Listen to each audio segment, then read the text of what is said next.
जरूरी है, सार्थक बहस। तो संसद की कार्यवाही 2 बजे तक के लिए स्थगित की गई है।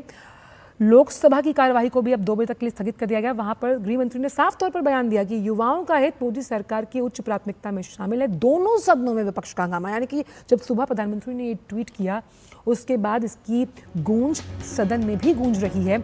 और अब लगातार जो विपक्ष है वो 268 के तहत चर्चा की मांग पर अब चाहता है कि बहस हो, लेकिन लोकसभा और राज्यसभा की कार्यवाही को 2 बजे तक के लिए स्थगित कर दिया गया, जिस तरह से विपक्ष पेपर लीक मामले पर लगातार हंगामा बरपा रहा है। किरेन जो रिजिजू हैं उन्होंने भी साफ तौर पर कहा कि फास्ट ट्रैक कोर्ट के गठन के तहत सुनवाई होगी, क्योंकि बच्चों के भविष्य का, विद्यार्थियों के भविष्य का, अभ्यर्थियों के भविष्य का सवाल है और युवाओं का हित सरकार की प्रतिबद्धता में शामिल है, वो सरकार की सर्वोच्च प्राथमिकता में आता है।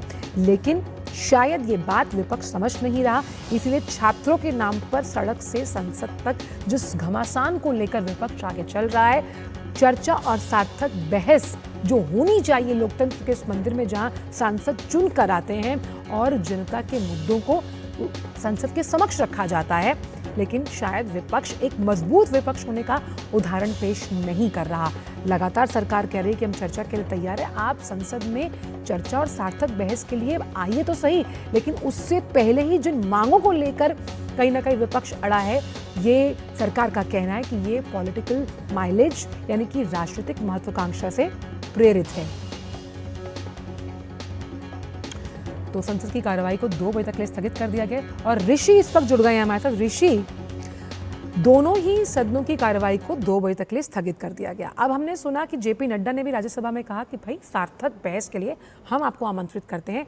यही बयान जो है किरेन रिजिजू ने भी दिया। अमित शाह भी कह रहे हैं कि जो विद्यार्थी हैं उनकी सुरक्षा और उनकी जो हम कह सकते हैं उन सर्वोच्च प्राथमिकता में शामिल है, उनके हित जब सरकार की बात आती है। लेकिन विपक्ष जिन मांगों को लेकर अड़ा हुआ है, ये अड़ियल रवैया कहीं ना कहीं एक मजबूत विपक्ष का उदाहरण पेश नहीं कर रहा। बिल्कुल, देखिए जिस तरीके से अभी जो सदन में और सदन के बाहर दोनों जगहों पर वस्तुतः एक ही परिस्थिति बन रही है। हमने जब देखा कि सुबह सदन चलने से पहले दोनों ही पक्ष, यहाँ पर हमने देखा कि एनडीए के सांसदों ने भी सीधे सीधे प्रतिकार किया और इंडी गठबंधन के नेताओं को कहा कि आप चर्चा से भाग रहे हैं, और उनके हाथ में भी प्लेकार्ड थे, वो कह रहे थे कि आइए चर्चा करिए।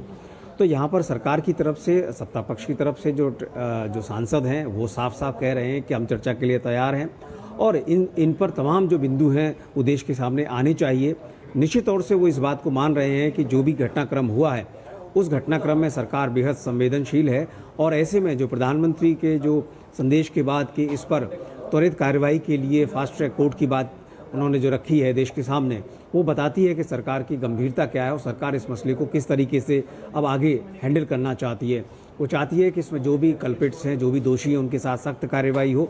साथ ही साथ सरकार की मंशा ये भी साफ है कि इस पर कोई सियासत ना हो, क्योंकि ये जो मसला जो है वो बच्चों से जुड़ा हुआ है और बच्चों को लेकर सियासत नहीं होनी चाहिए। ये ट्रेजरी बेंचेस का सीधा सीधा आरोप विपक्ष के ऊपर है और इसी क्रम को हमने देखा लोकसभा में भी और राज्यसभा में भी। दोनों में ही संसदीय कार्य मंत्री ने अपील की, नेता सदन राज्यसभा जेपी नड्डा ने भी अपील की और जो सत्ता पक्ष है वो बार बार कह रहा है कि चर्चा करिए। और निश्चित तौर से हमने देखा है कि अगर हम जो प्रोटेस्टर्स हैं उनकी तरफ से भी ये कहा गया है कि सदन में इस पर चर्चा होनी चाहिए। सोनम वांगचुक ने ये साफ कहा था कि इस मसले पर अगर वो चर्चा आगे बढ़ती है, चर्चा होती है, तो वो अपना फास्ट भी तोड़ने के लिए तैयार हैं।